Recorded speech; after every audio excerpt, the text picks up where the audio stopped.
सोचिए, आप ज्ञान के एकदम शिखर पर पहुंच गए हैं, लेकिन ठीक उसी पल एक बहुत गहरा संदेह आपको घेर लेता है। क्या ये परम सत्य, ये ज्ञान दुनिया के साथ साझा करना भी चाहिए? यही वो दुविधा थी जिसका सामना बुद्ध ने अपने पहले उपदेश से ठीक पहले किया था। और ये शब्द खुद बुद्ध के हैं, जो उनकी उस गहरी हिचकिचाहट को दिखाते हैं। मतलब ज्ञान पाने के बाद उन्हें डर था कि उनका जो सिद्धांत है वो इतना सूक्ष्म और गहरा है कि आम इंसान शायद इसे समझ ही नहीं पाएगा। और एक ऐसी दुनिया को सिखाने की कोशिश करना जो समझने को तैयारी ना हो, वो सिर्फ निराशा ही लाएगी, उनके लिए भी और दूसरों के लिए भी। तो चलिए थोड़ा और गहराई में उतरते हैं बुद्ध के इस आंतरिक संघर्ष में। ये कोई मामूली शक नहीं था, बल्कि एक ऐसा महासंदेह था जो मानवता के भविष्य की दिशा तय कर सकता था। बुद्ध ने अपने चारों ओर देखा और पाया कि समाज की जो बुनियाद थी ना, वही उनके सिद्धांत के रास्ते की सबसे बड़ी रुकावट थी। लोग ईश्वर, आत्मा, कर्मकांड और अपने स्वार्थ के विचारों में इतने गहरे उलझे हुए थे कि इन सबसे परे एक रास्ता अपनाना उन्हें लगभग नामुमकिन सा लग रहा था। तो फिर ऐसा क्या हुआ कि बुद्ध ने अपना मन बदल लिया? कहानी में एक बड़ा ही नाटकीय मोड़ तब आता है जब एक बाहरी शक्ति के हस्तक्षेप से सब कुछ बदल जाता है। जब बुद्ध अपने इन्हीं ख्यालों में खोए हुए थे तो कहते हैं कि देवता ब्रह्मा सहमपति उनके सामने प्रकट हुए। उन्होंने बुद्ध से विनती की कि अगर आप चुप रहे तो दुनिया नष्ट हो जाएगी। जरा सोचिए, एक देवता एक इंसान से आग्रह कर रहा था कि वो मानवता को अज्ञान से बचा ले। और ब्रह्मा की इस प्रार्थना ने ना बुद्ध के नजरिए को पूरी तरह से बदल दिया। उन्हें एहसास हुआ कि एक सन्यासी की तरह दुनिया से भाग जाना उनका कर्तव्य नहीं है। असली काम तो इस दुनिया में लौटकर इसके दुख को खत्म करने की कोशिश करना है। तो बस इसी नए निश्चय के साथ बुद्ध सारनाथ के लिए निकल पड़े, अपने पहले शिष्यों को ढूंढने। और ये शिष्य कौन थे? अरे वही 5 पुराने साथी जो उन्हें तपस्या का कठोर मार्ग छोड़ने पर छोड़कर चले गए थे। और यहीं पर उन्होंने अपना क्रांतिकारी विचार पहली बार दुनिया के सामने रखा। उनका पहला उपदेश उस समय के 2 प्रमुख आध्यात्मिक रास्तों को एक सीधी चुनौती थी। एक तरफ था भोगविलास का जीवन और दूसरी तरफ थी खुद को तकलीफ देने वाली घोर तपस्या। बुद्ध ने कहा, ये दोनों ही रास्ते बेकार हैं, इनसे कोई फायदा नहीं होता। तो फिर अगर ये दोनों रास्ते गलत हैं तो सही रास्ता क्या है? यहीं पर बुद्ध ने मध्यम मार्ग या मध्यमा प्रतिपदा का प्रस्ताव रखा। ये एक कमाल का आइडिया था। ना हद से ज्यादा भोग, ना हद से ज्यादा पीड़ा, संतुलन, यही है ज्ञान का रास्ता। उन्होंने सिखाया कि शरीर को स्वस्थ रखना भी एक कर्तव्य है, क्योंकि एक मजबूत और साफ मन के लिए स्वस्थ शरीर का होना बहुत जरूरी है। बुद्ध ने सिर्फ कोई फिलॉसफी नहीं दी, उन्होंने असल में जिंदगी जीने का एक पूरा प्रैक्टिकल ब्लूप्रिंट पेश किया, जिसे उन्होंने धम्म कहा।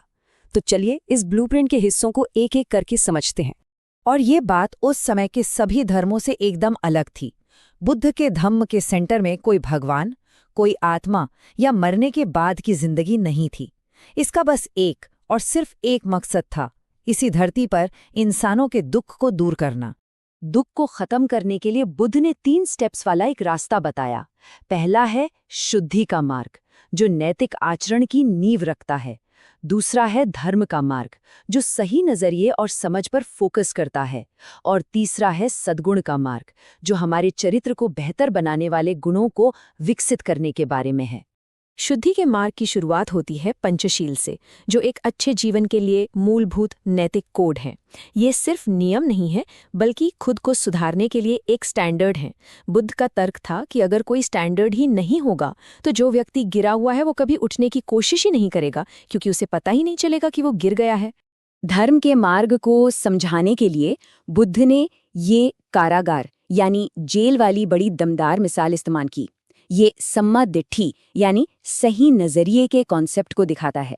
उनका कहना था कि हमारा मन ही हमें कैद करता है, लेकिन कमाल की बात यह है कि यही मन अगर सही दिशा में लगे तो हमें आज़ादी भी दिला सकता है।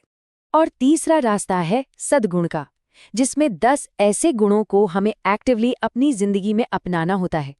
इन्हें पारमिता या परफेक्शन की अवस्थाएं कहा जाता है।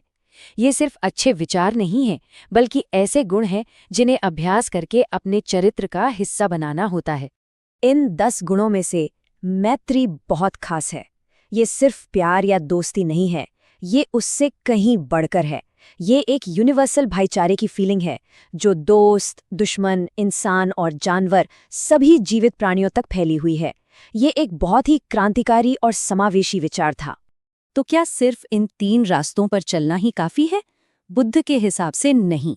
एक आखिरी और सबसे जरूरी चीज और है जो इन सबके साथ होनी ही चाहिए, और वो है प्रज्ञा, यानी बुद्धि या समझ। बुद्ध ने अपने शिष्यों से एक बड़ा दिलचस्प सवाल पूछा। उन्होंने एक छोटे बच्चे का उदाहरण दिया जो कोई बुरा काम नहीं करता, लेकिन क्या हम उसे सच में गुनी कह सकते हैं, या क्या वो सिर्फ नासमझ है? ये सवाल हमारी पुण्य की समझ को चुनौती देता है। यहाँ पॉइंट ये है कि समझ के बिना अच्छे इरादे वाले काम भी उल्टे पड़ सकते हैं। बिना सोचे समझे किसी को दान देना उसे आलसी बना सकता है। गलत जगह पर दिखाई गई करुणा बुराई को बढ़ावा दे सकती है। इसीलिए हर काम को प्रज्ञा की कसौटी पर परखना जरूरी है। चलिए अब देखते हैं कि इस बिल्कुल नए और क्रांतिकारी उपदेश का उन पहले 5 लोगों पर क्या असर हुआ जो कभी बुद्ध को छोड़कर चले गए थे। वो 5 परिव्राजक तो हैरान रह गए। उन्हें फौरन समझ आ गया कि ये कुछ एकदम नया है। इस पूरे सिद्धांत में कोई देवता नहीं, कोई चमत्कार नहीं, कोई अलौकिक शक्ति नहीं। ये तो पूरी तरह से मानवीय और प्रैक्टिकल था। उनकी हैरानी तब और बढ़ गई जब उन्हें ये बात समझ आई कि धर्म के जो नियम हैं वो किसी भगवान ने नहीं बताए हैं, बल्कि वो तो इंसानों की सामाजिक जरूरतों की गहरी समझ से निकले हैं। धर्म को देखने का ये तो एक बिल्कुल ही नया नजरिया था। और शायद सबसे बड़ी, सबसे क्रांतिकारी बात ये थी कि मोक्ष या मुक्ति कोई ऐसी चीज नहीं है जो मरने के बाद मिलेगी। ये तो एक ऐसा लक्ष्य है जिसे कोई भी इंसान अपने खुद के प्रयासों से इसी जिंदगी में, इसी धरती पर पा सकता है। ये एक पूरी तरह से सशक्त बनाने वाला संदेश था। तो जरा सोचिए, इसका मतलब क्या है? जब किसी धर्म की बुनियाद आस्था पर नहीं, बल्कि इंसानी दुख को दूर करने के मकसद पर टिकी हो। बुद्ध के पहले उपदेश ने धर्म का केंद्र भगवान से हटाकर इंसान पर ला दिया। और इस एक बदलाव के मायने आज भी उतनी ही गहरे हैं जितने 2500 साल पहले थे।